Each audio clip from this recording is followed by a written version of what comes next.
So this was something that I recently decided to look into, where I decided to see different answers from people that had their own reasons and motivations for playing aim trainers or stuff like Kovaaks, one of the most well-known aim trainers for those that have the goal to, well, improve their aim. It's been around for quite a while with plenty of routines and scenarios available, as well as a great deal of customization to the UI and everything as well as how you play and view the game.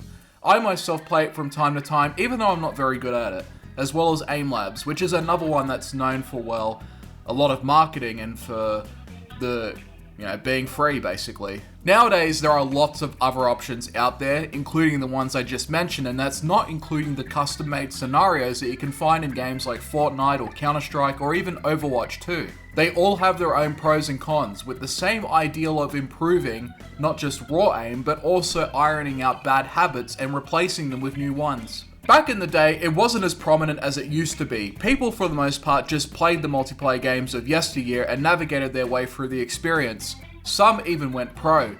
But with the advent of aim training being a common thing thanks to popular competitive shooters as of today, now we have all kinds of guides and resources to hasten the process to becoming good at aiming. As for me, I started like a lot of people. Realize how shit your aim is, find something that can improve on it, download Aim Lab, play grid shot until you can score 100,000 on average and think that your aim is good finally. Over time though, I would come across Kovaaks, and it was certainly worth the price here. It felt more complete in comparison, and the UI wasn't as horrendous either. Not to mention that in general, for me personally, it had a much better feeling with the mouse movement. It was then that I would discover the use of routines and how to make use of your time effectively within it. However though, I would get to a point where I'd play for long periods of time, get bored of it, don't touch it again for a while, and then repeat the whole process.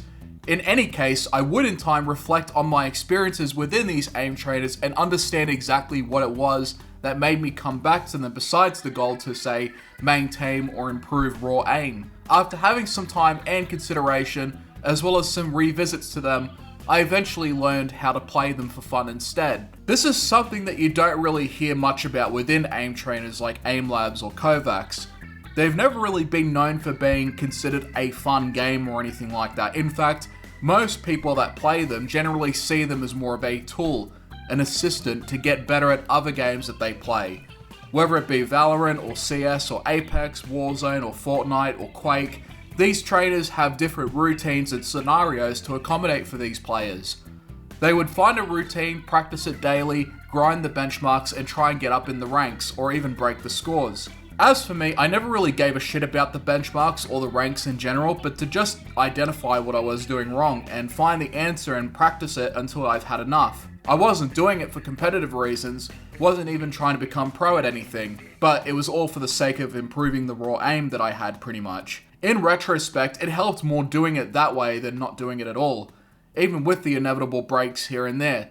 But there was a problem, of course. Over time, the whole experience would kind of feel like work. Routines are a habit to follow through with aim trainers. The ideal goal, of course, is to keep going even when you don't want to. It's like when you go to the gym but you don't feel like it, but you do it anyway because the benefits of going outweigh the benefits of, say, not going. But a game should never feel like work, not even an extension of it, but something to unwind with. So that's how I approached it moving forward, by learning how to unwind with the game, in the same way that I do with other ones. Aim trainers can generally be relaxing when you take away the score factor on top of the pressures of benchmarking, making it to be something that is the judge of your ability when it's really not. Benchmarks aren't at all reflective of your overall ability to play.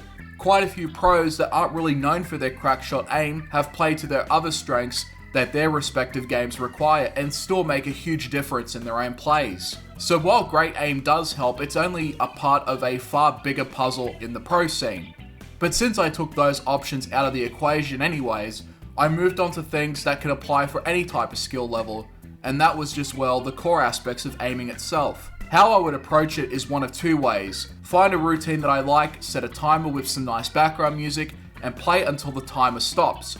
Or do the same thing, except play around with a number of effective scenarios or new scenarios just to spice things up a bit and allow for more experimentation. This environment would then turn it into a more relaxed environment because I'm not necessarily committing myself to just one routine or another unless I want to, but I can then experiment with any type of routine or scenario that I want to. No scores or data to worry about, but more or less just zoning out while being semi-conscious of what it is I'm doing exactly. Of course though, everyone's experience is going to be different, and there are people with far bigger goals, which again is fine, but for me, I decided to change my viewpoint towards the game, and so far it's worked out for the better. And contrary to the general conception regarding this game and aim trainers in general, other people I've spoken to have shared their thoughts on the question as well. Some have played it to play in the background while listening to a podcast or an album, or some have even used Kovaaks as a way to manage their ADHD symptoms.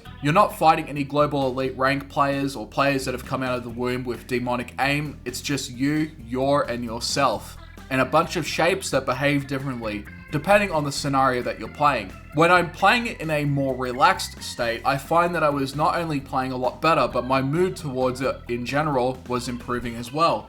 I was no longer seeing the game as work. It's a similar thing that I experienced when I played other games like say Minecraft or Euro Truck Simulator 2, the latter being simultaneously one of the most boring and relaxing games ever made. And Minecraft, well, it can be as sweaty or as casual as you want it to be. You could go from something like Bed Wars all the way to just simply a sandbox mode where you can just create and do whatever you want. If I just want to parkour and jump, I can do that, or if I just want to walk around in the procedural space, I can do that as well. When I look for relaxation and lack of agency, I go to games like these because I know how to make a relaxing environment out of them. And with Kovaaks, a game that is seen as a tool, was then framed into a chill and minimal space because of my approach towards it that I eventually developed over time. Everyone has their own approach, like I said, and their own reasons for using aim trainers in general. There are lots of people in the community as a whole that ultimately have the same goal, which is to improve their aim at the end of the day. But the journey in doing so is the variation that separates us. But an important part of repetition, however, is having the right mindset and the right environment to be in. And what I mean by the latter is how you view it. If you just want to relax and chill with the game, then there are components that you need to ignore it to ensure that it remains that way, like say removing the speed timer, the overall statistics timer in the in-game session. Things like that are just going to hold you back and are just going to make you stress too much about your overall performance. And on the other hand, if you just want to improve, you can still do that too and keep all that data intact. But even still, you do it on your own terms. If you want to grind it out, that's fine as well, as long as you have an end game for it and you're pacing yourself accordingly. Can they be fun? Absolutely. But do they have to be? Well, that depends on you really. I used to use them as a tool because I took the general conception of it and assumed it to be the case when I first got into these aim trainers. But the combination of making peace with goals that I was never really interested in the first place, and just focusing on my state of mind and general desire to improve raw aim in a slow but casual manner, ultimately changed my perception during a playthrough or more of Kovaaks. Nowadays, it's just something to chill with, shooting or tracking dots and playing something that's soothing, framing it as more like a therapy session where it's all aim and no brain, where I save the brain for other games, finding different strategies or methods to get shit done. There is always fun to be had, even in the use of tools. Kovaaks may primarily be a tool, but it can also be a game if you want it to be. Thank you for watching.